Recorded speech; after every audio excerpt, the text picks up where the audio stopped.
शिवशक्त्या युक्तो यदि भवति शक्तः प्रभवितुं न चेदेवं देवो न खलु कुशलः स्पन्दितुमपि।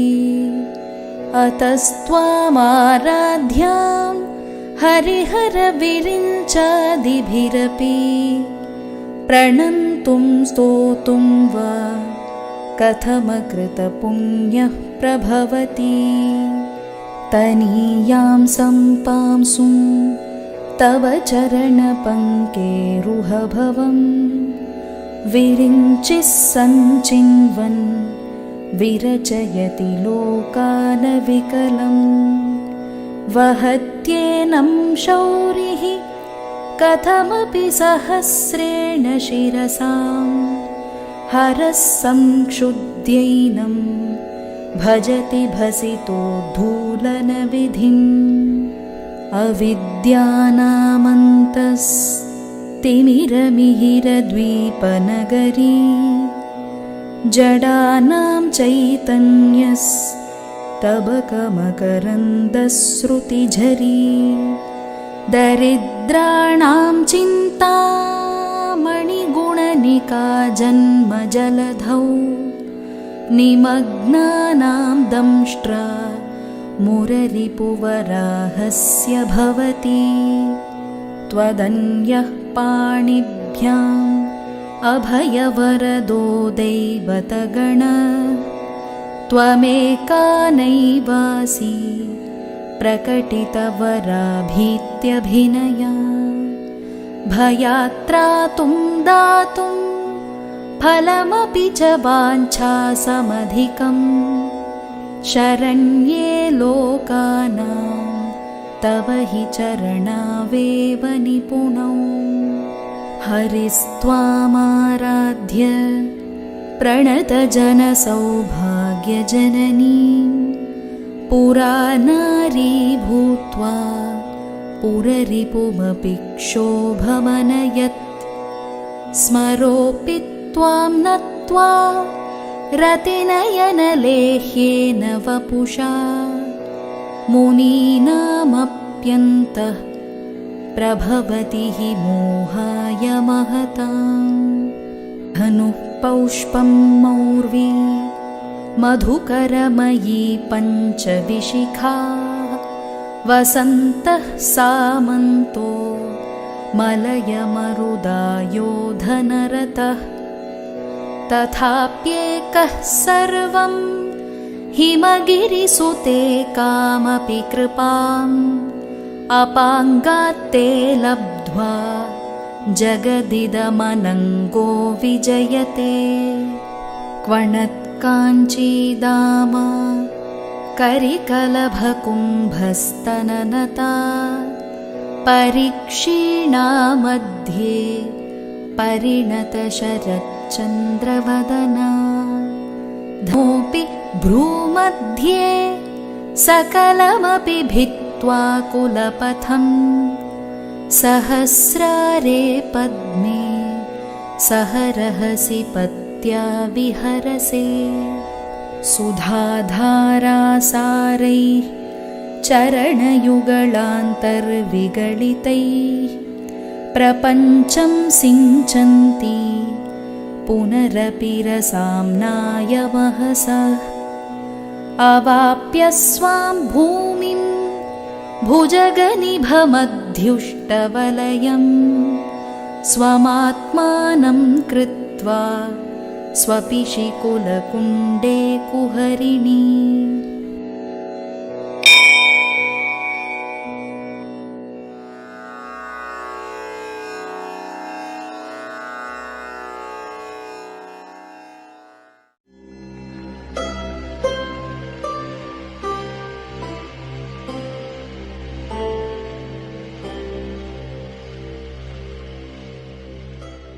चारों तरफ से बुद्धि को हटाते हुए सिर्फ अपने आप को देखने का अभ्यास करें कि मैं कौन हूं।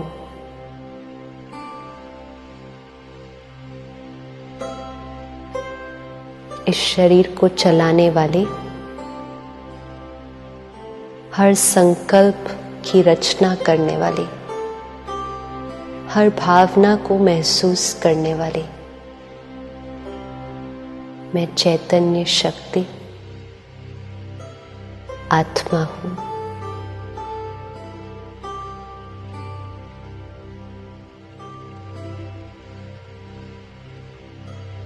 अपने आप को देखें भ्रिकुटी के बीच अति सूक्ष्म चमकता हुआ सितारा, point of light shining in the center of the forehead, energy जो इस शरीर की मालिक है।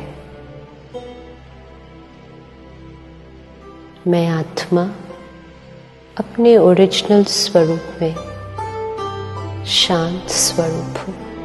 शांति मेरी अपनी नेचर है, शांति मेरा ही संस्कार है। शांति की किरणें मुझ आत्मा से निकल चारों तरफ फैल रहे हैं।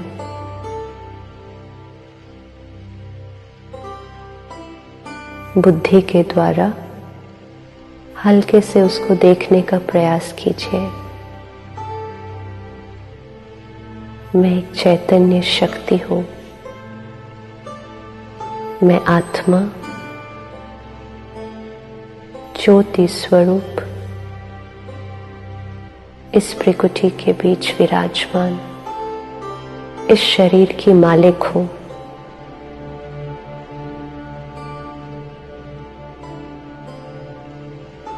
अपने ओरिजिनल स्वरूप में मैं आत्मा शांत स्वरूप हूं।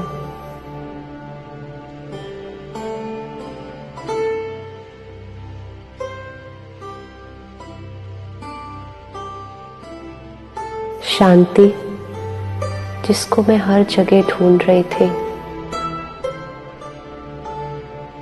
ये तो मेरी अपनी नेचर है,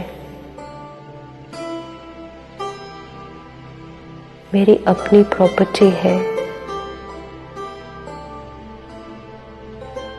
मेरा अपना संस्कार है।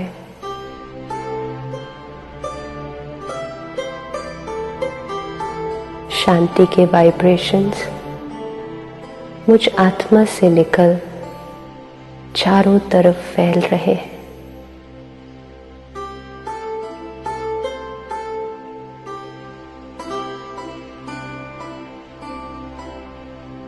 जैसे सूर्य की किरणें चारों तरफ रोशनी फैलाती हैं, वैसे ही मुझ आत्मा से भी शांति की वाइब्रेशंस मुझसे निकलकर चारों ओर फैल रहे हैं।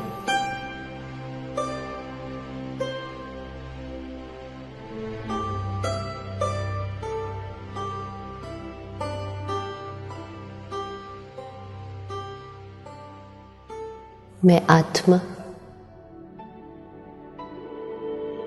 इस देह और देह की दुनिया से किनारा कर अपने घर की तरफ चलती हूं।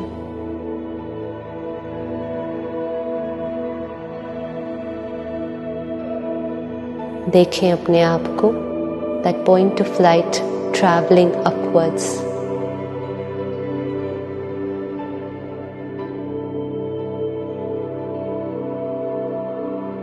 ऊपर जा रहा है, इस सृष्टि को पार करते हुए अपने घर की तरफ मैं जा रही हूं।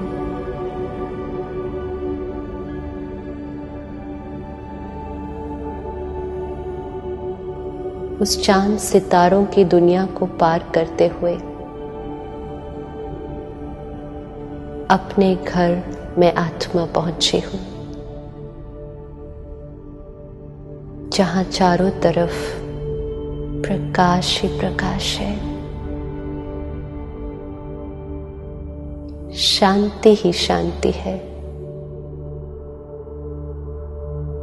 Just peace everywhere around me. शांति धाम मुझ आत्मा का घर है।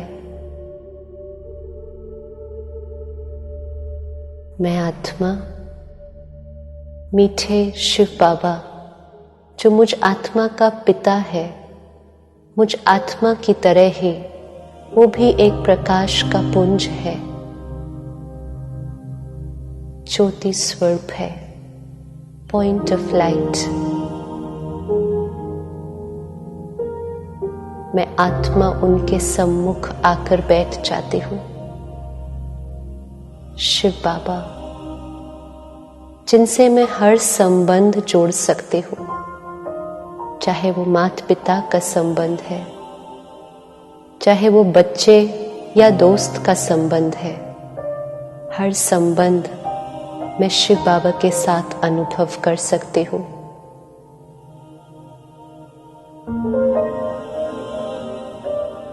शिव बाबा, जो मुझे देते ही जाते हैं, मुझे भरपूर करते जाते हैं।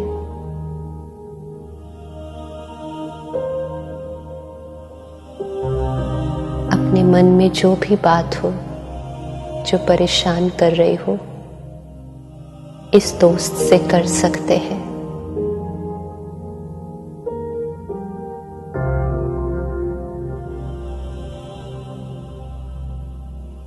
कहकर हल्के हो जाएंगे।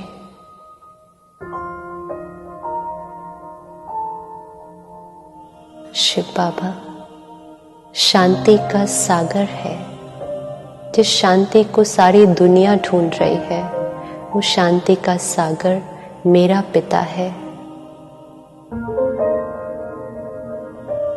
शांति की शक्ति को अपने अंदर भरते जाइए।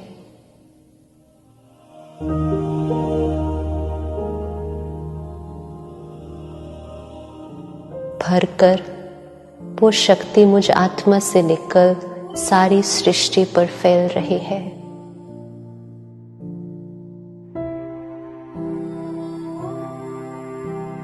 सब आत्माओं तक पहुंच रही है जो शांति को ढूंढ रही है।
मैं आत्मा परमात्मा की पवित्रता, प्यार, शांति और ज्ञान से भरपूर हूं।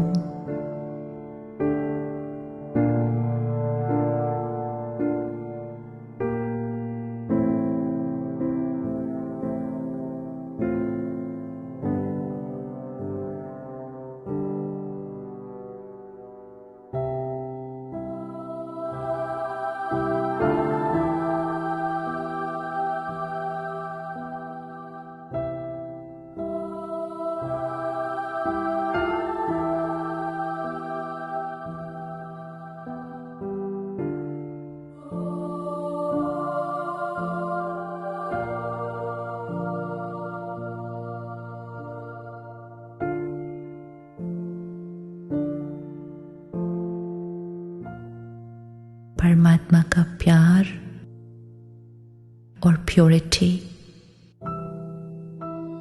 मुझे शक्ति देते हैं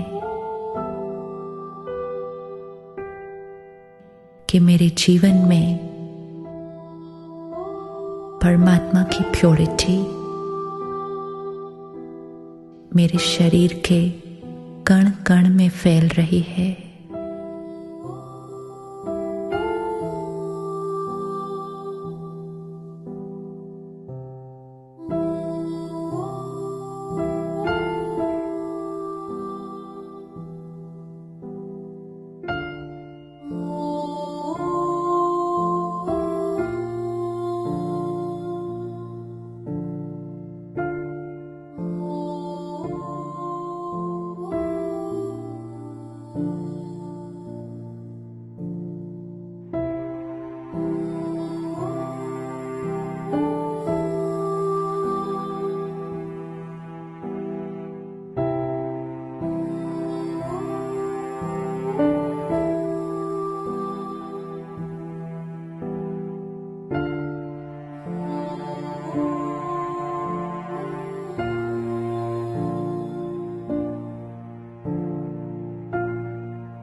God's divinity is healing my body.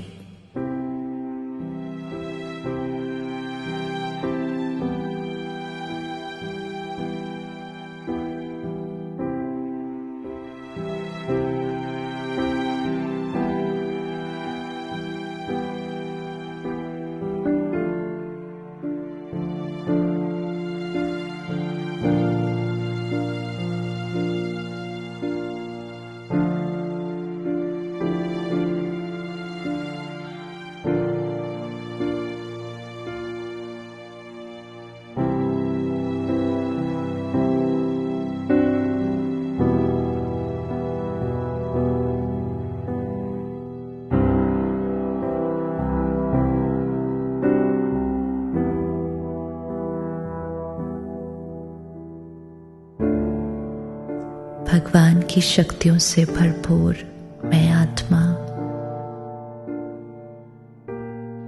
I now have the power to create unconditional happiness, health,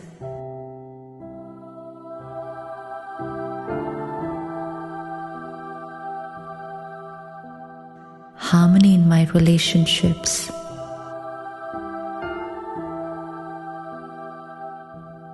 and heaven in this world.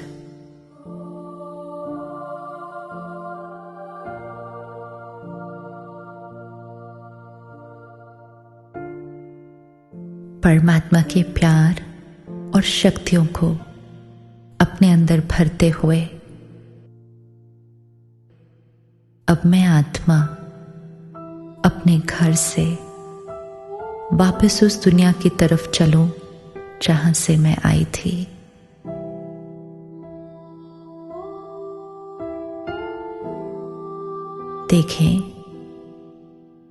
देखें अपने आप को, वो चमकता हुआ सितारा अपने घर को छोड़कर चांद सितारों की दुनिया को पार करते हुए मैं आत्मा इस लोक, इस दुनिया में आ रही हूं।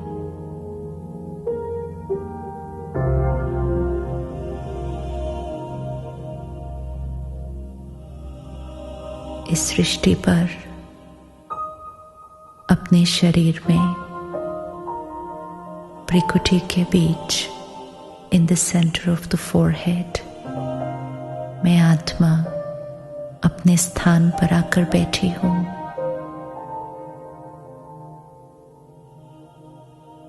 मैं आत्मा परमात्मा की पवित्रता, प्यार, शांति और ज्ञान से भरपूर हूं।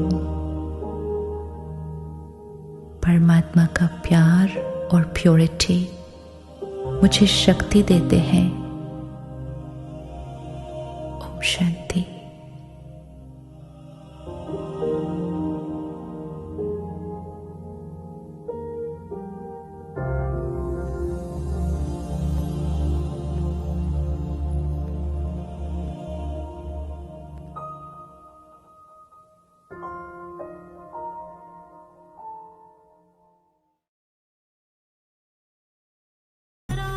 सारेगामा कारवा मिनी भक्ति।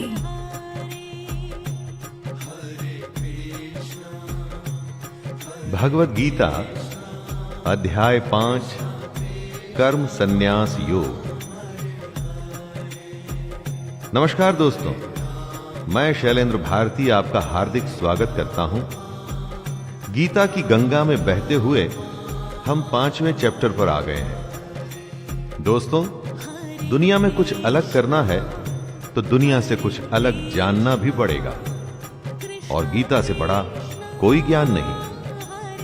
और अगर आपने सबसे बड़े ज्ञान यानी भगवद गीता को समझ लिया तो फिर ऐसा क्या है जो आप नहीं कर सकते।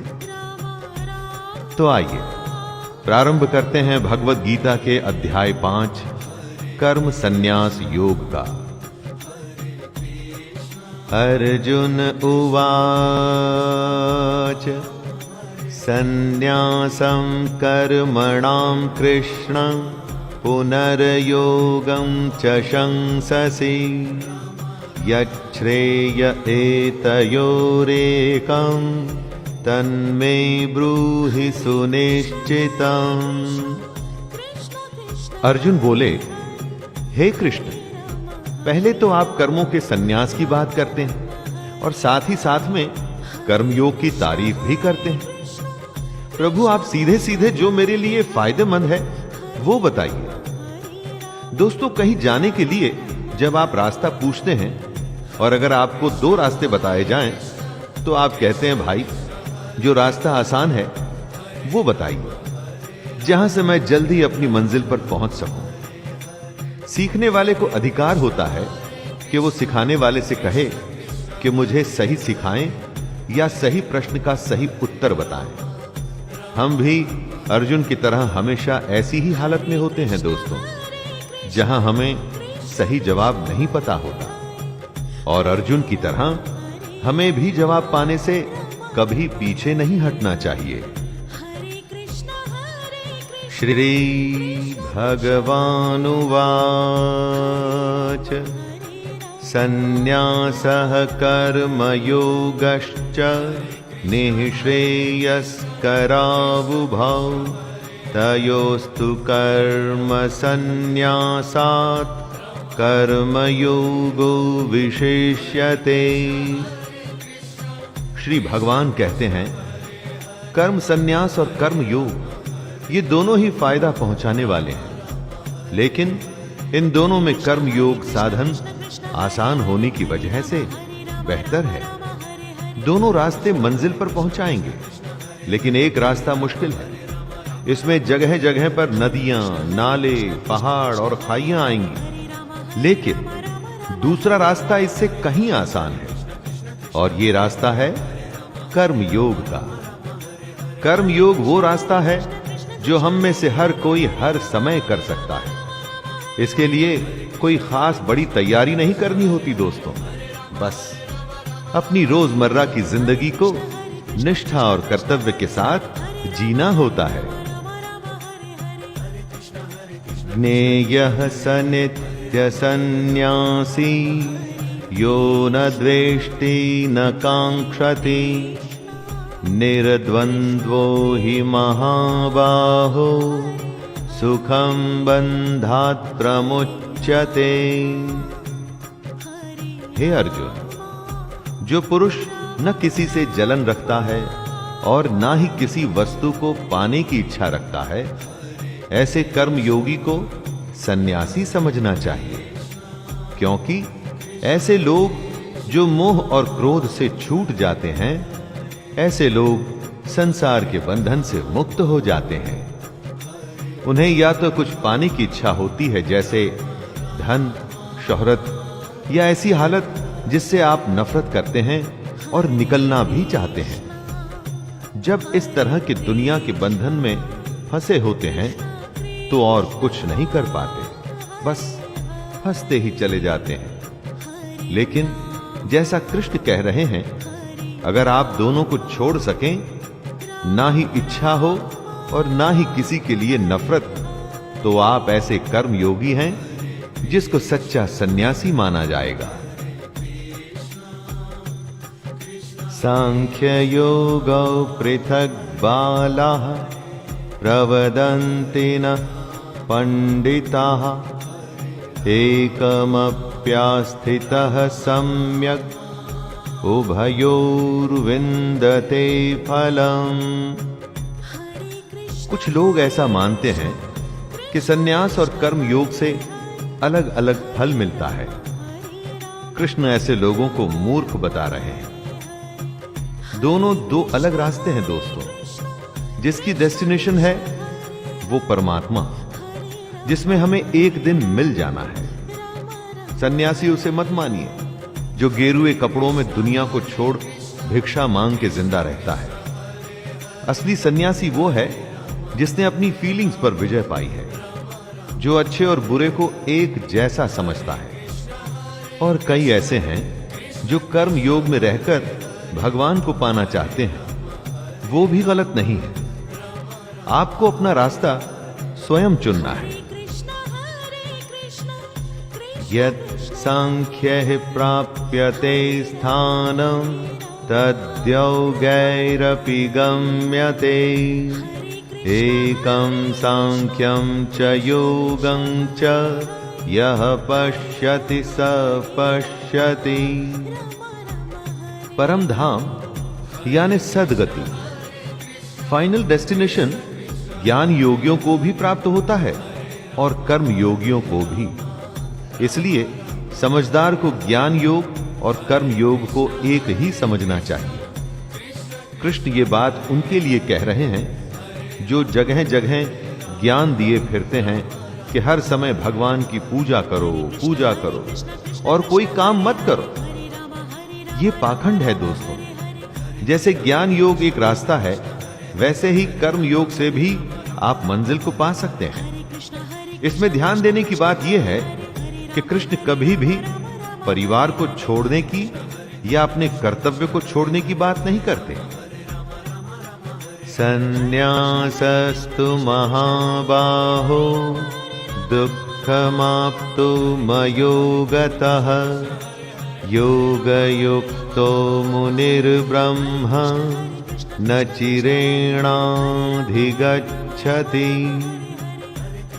कृष्ण अर्जुन को कर्म योग की अहमियत को समझाते हुए कहते हैं कि सन्यास का अर्थ है अगर ज्ञान योग में भी कर्म योग का सहारा लोगे तभी तुम दुनिया के पचड़ों से ऊपर उठ के और सच्चाई को जान पाओगे।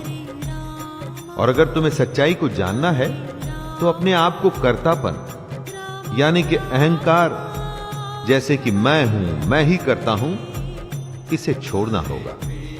और इसे कैसे छोड़ा जाए? अपनी इंद्रियों को वश में करके, फल की इच्छा को पूरी तरह से त्याग करके, कर्म को करके उसे भगवान को सौंप के अहंकार छोड़ा जा सकता है। अगर आपने ज्ञान योग का सहारा लिया तब भी ये कर्मयोग तो आपको करना ही होगा। तो फिर सीधे कर्मयोग ही क्यों न किया जाए? योग युक्तो विशुद्धात्मा विजितात्मा जितेन्द्रियः सर्वभूतात्म भूतात्मा कुर्वन्नपि न लिप्यते। यदि नदी के पानी को आप चाहे घड़े में भर लें, वो रहेगा तो पानी ही। ऐसे ही हम भी उस परमात्मा में से निकले हैं, उसका अंश है हमारी आत्मा। बस इसी को हमने समझना है। और वो कैसे होगा? कृष्ण उत्तर देते हैं कि जिसका मन अपने वश में है, जिसने इंद्रियों को जीता है और जो अंदर से एकदम शुद्ध है, ऐसा कर्मयोगी कर्म करता हुआ भी कर्मों के चक्कर में नहीं पड़ता। और जब कोई इस अवस्था में आ जाता है तब उसका सामना होता है उसकी अपनी आत्मा से। दोस्तों, दुनिया का सबसे बड़ा सच यही है और इसी को जानने का ही ये सारा खेल है। और यही बात कृष्ण अलग अलग तरीके से समझा रहे हैं।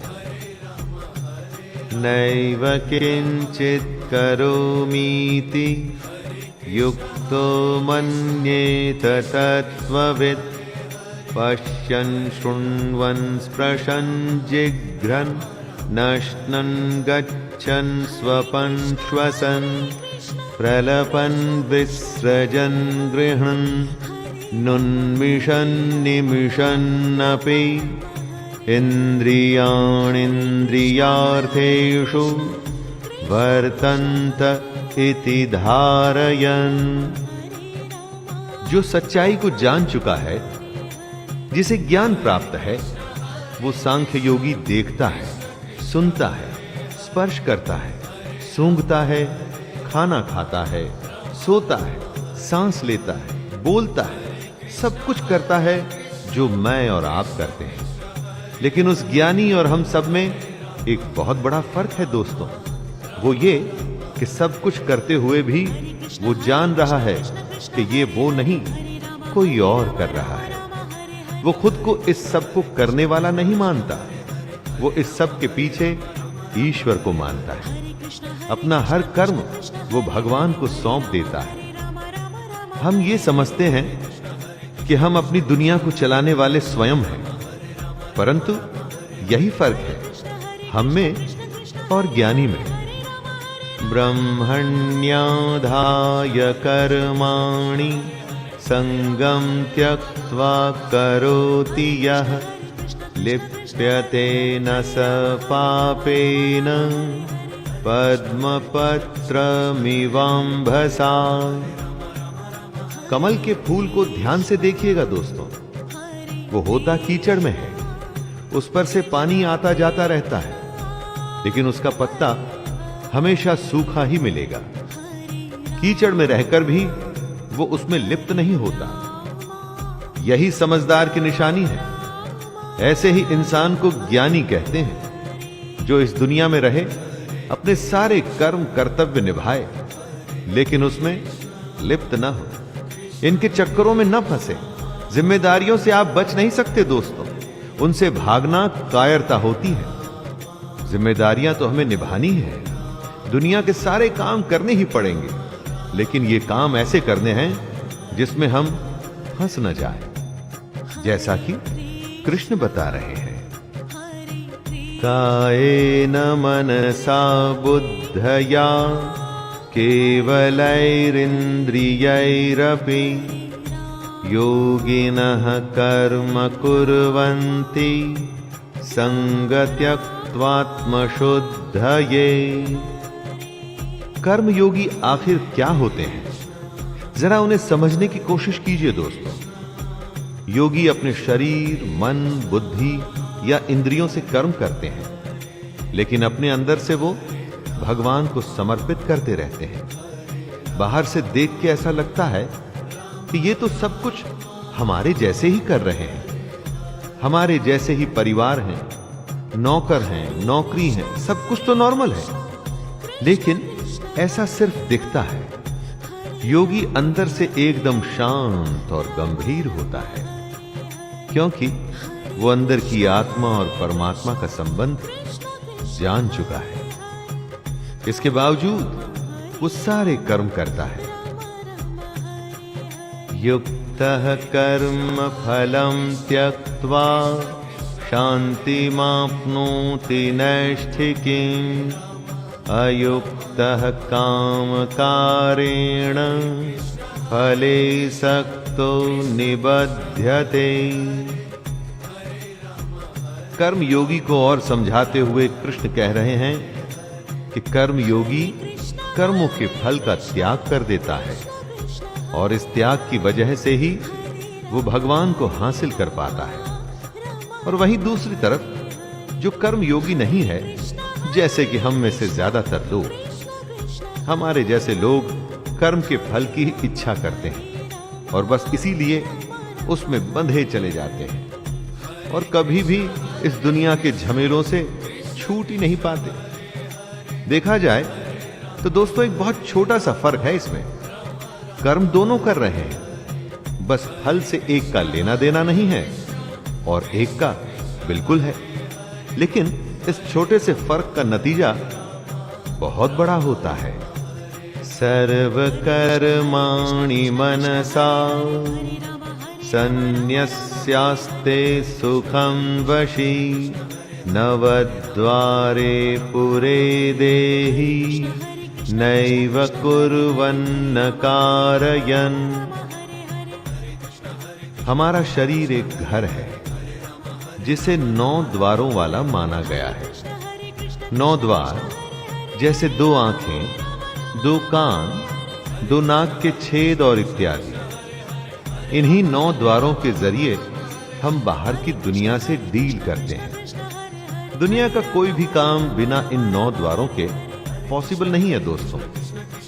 इसी घर में रहता हुआ सांख्य योग वाला सन्यासी देखने में तो हम सबके जैसे सारे काम कर रहा है, लेकिन अंदर से वो एकदम अलग है। उसके अंदर का सब कुछ भगवान से जुड़ चुका है और इसीलिए वो असल में कुछ नहीं कर रहा। वो कर्म में अकर्म को समझ चुका है। खुद को बस जैसे एक माध्यम मान के वो परमात्मा का काम कर रहा है। न कर्तृत्वं न कर्माणि लोकस्य सृजति प्रभुः न कर्म फल संयोगं स्वभावस्तु प्रवर्तते। आदमी का एक तो होता है स्वभाव और एक होती है उसकी प्रकृति। प्रकृति का जैसा असर आपके स्वभाव पर पड़ता है, आप वैसे ही बर्ताव करते हैं। परमेश्वर न तो आपके कर्तापन की, न कर्मों की और न कर्म फल के संयोग की रचना करता है।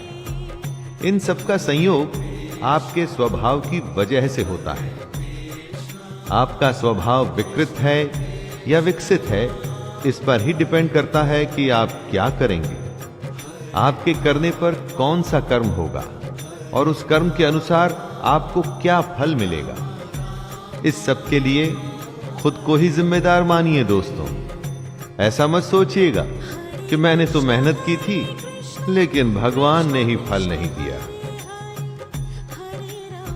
न दत्ते कस्यचित् पापं न चैव सुकृतं विभुः अज्ञानेनावृतं ज्ञानं तेन मुह्यन्ति जन्तवः।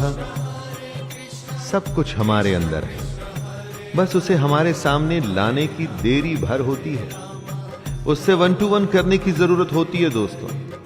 भगवान न किसी के पाप कर्म को और न किसी के शुभ कर्म को ग्रहण करता है। पाप हो या पुण्य, ये तो आपके ही हैं, तो भगवान का इसमें क्या लेना देना। आप अपने स्वभाव, अपने नेचर के चलते जिस तरह के कर्म करते हैं, उसका नतीजा ही पाप या पुण्य होता है। आपके खुद के अंदर ज्ञान है, लेकिन वो अज्ञान के द्वारा ढका हुआ है। उसी के चलते सारे बुरे काम होते हैं। अगर आप उसे पहचान जाएंगे तो उसके बाद सिर्फ अच्छा ही अच्छा होगा।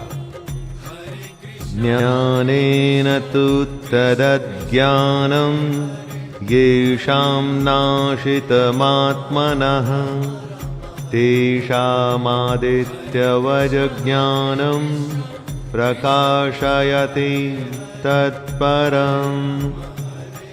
जब अंधेरा होता है तो कुछ नहीं दिखता और प्रकाश होते ही सब कुछ प्रकट हो जाता है। इसी तरह हमारे अंदर के अज्ञान के साथ भी होता है। जैसे ही हमें परमात्मा की सच्चाई समझ में आती है, जैसे ही हम ये समझते हैं कि हमारे अंदर की आत्मा उसी परमात्मा का एक अंश है, वैसे ही एकदम से उजाला होता है। ये उजाला एक नए सूरज के उदय के समान ही होता है। दोस्तों, सबसे बड़ी बात है कि हम अपने आप को सबसे बड़ा ज्ञानी मानते हैं, समझते हैं कि हमें सब पता है। वो गलत है। अरे सबसे पहले ये स्वीकार करिए कि हमें कुछ नहीं पता, तभी रास्ता खुलेगा ज्ञान के आने का, वरना हमेशा ही अज्ञानी रहेंगे। तद्बुद्ध्यस्तदात्मानस्तन्निष्ठास्तत्परायणाः गच्छन्त्य पुनरावृत्तिं ज्ञाननिर्धूतकल्मषाः। ज्ञान की बातें हो सकती हैं कि आपको बोरिंग लगे, फिलॉसफी या बकवास लगे। ये तो बस सोच है दोस्तों। दुनिया की सबसे सच्चाई को अगर कोई बोरिंग समझना चाहता है तो उसे कोई क्या कह सकता है। कृष्ण कहते हैं कि जिसका मन भगवान के कहे अनुसार चलता है, जिसकी बुद्धि उसे सही राह पे ले जाती है, जिसका ध्यान हमेशा उस परमात्मा में लगा रहता है, ऐसे लोग एक दिन कर्म के बंधन से, जन्म के बंधन से मुक्त होकर उसी परमात्मा में मिल जाते हैं और इसे ही परम गति कहते हैं। दोस्तों, ये कुछ गिने चुने लोगों को ही मिल पाती है। क्या आप उनमें से एक हैं?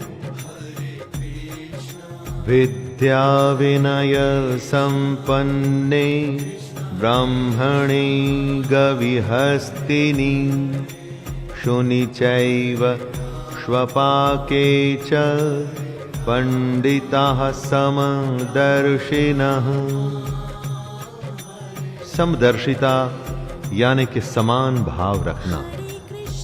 जो पंडित और चांडाल को या गाय और कुत्ते को, गाय या हाथी को एक भाव से देख सकता है, उसे ही खुद को ज्ञानी कहलाने का अधिकार है। ज्ञान सबसे पहले हमारे अंदर के भेदभाव को खत्म करता है। चारों तरफ यही भेदभाव तो हमें दिखता है। हजारों साल पहले जो कृष्ण ने कहा, उस पर आज तक भी लोग चलने को तैयार नहीं हैं। अगर ज्ञान हासिल करना है तो अपने अंदर समभाव पैदा करना चाहिए। अज्ञान या अहंकार में किसी को छोटा या बड़ा समझना बेवकूफी है। इहैव तैर्जितः सर्गो येषां साम्ये स्थितं मनः निर्दोषं हि समं ब्रह्म तस्माद् ब्रह्मणि ते स्थिताः। कृष्ण कह रहे हैं कि जिसके मन में समभाव आ गया, उसने जीते जी ही इस दुनिया को जीत लिया। दोस्तों, जिस दुनिया में हम लोग रहते हैं ना, उसमें ज्यादा पैसा, बड़ा घर, बड़ा नाम, शायद इसी को जीत माना जाता है। लेकिन कृष्ण ऐसा नहीं मानते। उनके हिसाब से दुनिया को वो ही जीत सकता है जिसने अपने मन को जीता। मन के जीतने पर ही समभाव की सिचुएशन आ सकती है। वो पैसा किस काम का जो आपके मन में लोगों के प्रति भेदभाव को खत्म नहीं कर सकता। इसीलिए समभाव ही ब्रह्म की स्थिति होती है। न प्रहृष्येत् प्रियं प्राप्य नो द्विजेत् प्राप्य चाप्रियं स्थिरबुद्धिरसम्मूढो ब्रह्मविद् ब्रह्मणि स्थितः। जो पुरुष अच्छा होने पर खुश न हो, बुरा होने पर परेशान न हो, उसे ही स्थिर बुद्धि और संशय रहित माना जा सकता है। स्थिर बुद्धि का मतलब हुआ जिसकी बुद्धि स्थिर है। कठिन हालात में जब फैसला लेना पड़ता है, उस समय आपकी बुद्धि अगर स्थिर होगी तो फैसला जल्दी और सही लिया जाएगा, और अगर विचलित होगी तो यहां वहां भागेगी तो फैसला भी देरी से और गलत आएगा। स्थिर बुद्धि ही आपके मन के संशय और शक को भी दूर करती है, और तभी आप बनते हैं संशय रहित यानी डाउटलेस। दोस्तों, मन से शंका अगर दूर हो जाए तो निश्चय की स्थिति आती है। बाह्यस्पर्शेष्वसक्तात्मा विन्द्यत्यात्मनि यत् सुखं स ब्रह्मयोगयुक्तात्मा सुखमक्षयमश्नुते। धन धान्य, खाना, अपनों का प्यार, महंगी चीजें, ये सब बहुत ही आनंद देती हैं। दुनिया की चीजों का मजा ही कुछ अलग है। इसीलिए तो हम हमेशा इन्हीं बाहरी चीजों को हासिल करने में लगे रहते हैं। अब अगर आपको ये बताया जाए कि कुछ ऐसा भी है जो इन सबसे सैकड़ों हजारों गुना ज्यादा आनंददायक है, तो दोस्तों क्या आप उसे हासिल करने की कोशिश करेंगे? जी हां, भगवान कृष्ण की भगवत गीता वही बता रही है। बाहर की चीजों से ज्यादा जिसे अपने अंदर की बातों से ज्यादा आनंद आता है, सच्चा ज्ञानी वही है। उसी ज्ञानी को ऐसे आनंद का अनुभव हो सकता है जिसके बारे में हम और आप सोच भी नहीं सकते। ये ही संस्पर्शजा भोगा दुःखयोनय एव ते आद्यन्तवन्तः कौन्तेय न तेषु रमते बुधः। आंखें देखती हैं, कान सुनते हैं, जीभ स्वाद बताती है, त्वचा स्पर्श करती है। इन्हीं इंद्रियों और उनके विषयों के भोग से हमें आनंद की प्राप्ति होती है। इन्हीं सब से हमें सुख मिलता है। एकदम गलत। जी हां, एकदम गलत। हम ऐसा समझते हैं कि इन सब इंद्रियों के भोग से हमें सुख मिल रहा है ना। कृष्ण बता रहे हैं कि असल में ये सब इंद्रियों का भोग ही हमारे सारे दुखों का कारण है। इसको टेस्ट करने का भी एक सिंपल टेस्ट कृष्ण बताते हैं। कुछ अच्छा खाने का स्वाद तभी तक है जब तक आप खा रहे हैं। कुछ अच्छा सुनना भी थोड़ी देर तक ही आनंद देता है। इसलिए दोस्तों, इंद्रियों के सारे आनंद नाशवान हैं, यानी कि खत्म हो जाते हैं। इसलिए ज्ञानी पुरुष इन इंद्रियों के सुखों में नहीं फंसते। शक्नोति हैव यः सोढुम् प्राक्शरीर विमोक्षणात् काम क्रोधोद्भवं वेगं सयुक्तः स सुखी नरः। हम में से जो भी मरने से पहले, इस शरीर के नाश होने से पहले ही अपने काम क्रोध को नियंत्रण में रखने में समर्थ हो जाता है, वही पुरुष योगी है और वही सुखी भी है। कृष्ण कहना चाहते हैं कि समय थोड़ा सा है। समय पूरा होने के बाद तो मर ही जाना है। उसके बाद फिर कोई दूसरी योनि मिलेगी, शायद कुत्ते की, पक्षी की, गधे की, घोड़े की, किसको पता। तो मरने से पहले ही अगर अपने मन पर विजय पा लोगे, अपने काम क्रोध से पैदा होने वाले भावों को संभाल लोगे, तो तुम्हारा भला हो जाएगा। वरना जन्म और मृत्यु का चक्कर लगा ही रहेगा, लगा ही रहेगा। योऽन्तः सुखोऽन्तरारामस् तथान्त ज्योतिरेव यः स योगी ब्रह्म निर्वाणं ब्रह्मभूतोऽधिगच्छति। जो बाहर के सुखों को छोड़ और इंद्रियों के आनंद से बाहर निकलकर अपने अंदर झांकता है, जो अपने अंदर की आत्मा को पहचान कर उसमें ही खुश रहता है, जो अपनी आत्मा की सच्चाई में ही ज्ञान ढूंढता है, भगवान कृष्ण उसे ज्ञानी मानते हैं। बाकी तो बस हैं, और अगर वो भी नहीं होंगे तो कुछ फर्क नहीं पड़ेगा। कृष्ण कहते हैं कि ऐसे ज्ञानी ही ब्रह्म को प्राप्त होते हैं। लेकिन दोस्तों, इन सब बातों का यह मतलब बिल्कुल नहीं निकाला जाना चाहिए कि सब कुछ छोड़ के संन्यास लेना है। अरे कर्म तो करना ही है भाई, उसके बिना तो कोई रास्ता ही नहीं। लभन्ते ब्रह्म निर्वाण मृषयः क्षीण कल्मषः छिन्नद्वैधायतात्मानः सर्वभूत हिते रताः। जिनके सारे पाप खत्म हो चुके हैं, जिनके सब शक ज्ञान द्वारा मिट चुके हैं, जो संपूर्ण प्राणियों के हित में लगे रहते हैं, और जिनका जीता हुआ मन अपना काम करते हुए भी परमात्मा में स्थित होता है, वे पुरुष ही शांत ब्रह्म को प्राप्त होते हैं। जैसे लालच में कभी शांति नहीं मिलती, शांति मिलती है संतोष में, उसी तरह से बाहर की चीजों में जो आनंद है वो झूठा है। असली आनंद आपके अंदर है, अपने अंदर, मन में, दूसरों की भलाई में। जो इस तरह से अपने आप पर विजय पा लेता है और इन बातों के कहे अनुसार चलता है, उसी को अंत में ब्रह्म की प्राप्ति होती है। काम क्रोध वियुक्तानां यतीनां यतचेतसां अभितो ब्रह्म निर्वाणं वर्तते विदितात्मनां। दोस्तों, ज्ञान की शुरुआत होती है मन पर विजय पाने के साथ। लेकिन मन को कैसे जीता जाए?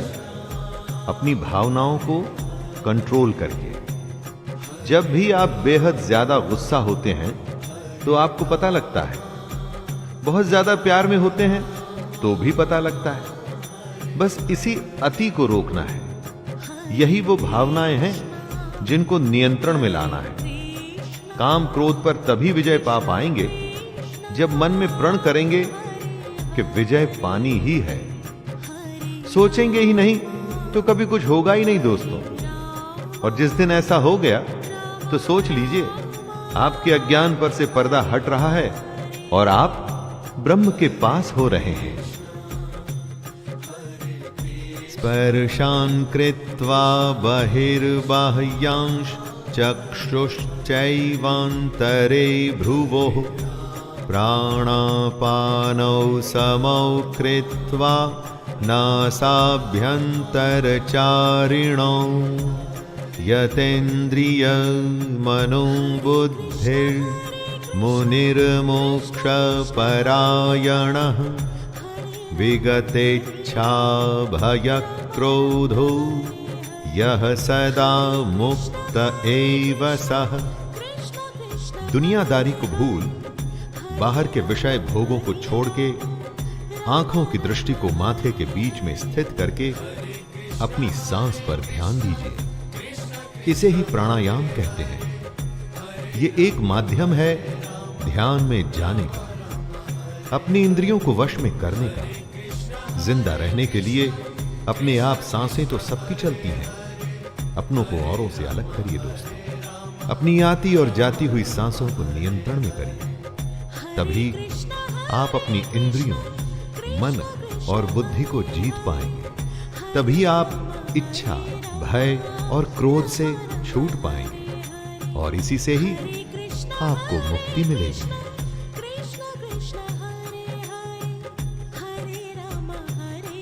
भोक्तारं यज्ञतपसां सर्वलोकमहेश्वरं सुहृदं सर्वभूतानां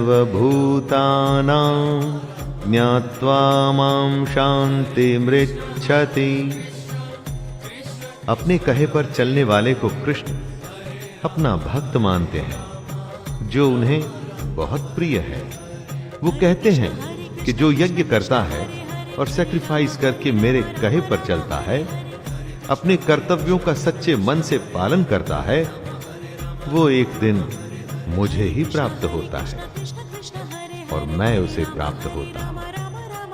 दोस्तों, कृष्ण को आप भगवान भी मान सकते हैं या उन्हें आप शांति भी मान सकते हैं। उनके कहे पर चलने में हो सकता है आपको भगवान मिले या हो सकता है आपको शांति मिले, और इन दोनों अवस्थाओं में कोई फर्क नहीं है। जिस दिन भगवान की सच्चाई मिल जाती है, उससे बड़ी शांति और कोई हो ही नहीं सकती। तो दोस्तों, ये था अध्याय 5। इसमें कृष्ण ने अर्जुन की दुविधा को दूर करते हुए बताया कि सन्यास योग और कर्म योग दोनों ही रास्ते भगवान की ओर ले जाते हैं, लेकिन कर्म योग कुछ विशेष है। इस दुनिया और उस दुनिया के बीच की कड़ी है ये भगवद गीता। तो दोस्तों, अध्याय 6 में फिर से मुलाकात होगी। तब तक के लिए अपने दोस्त शैलेंद्र भारती को आज्ञा दीजिए। जय श्री कृष्ण।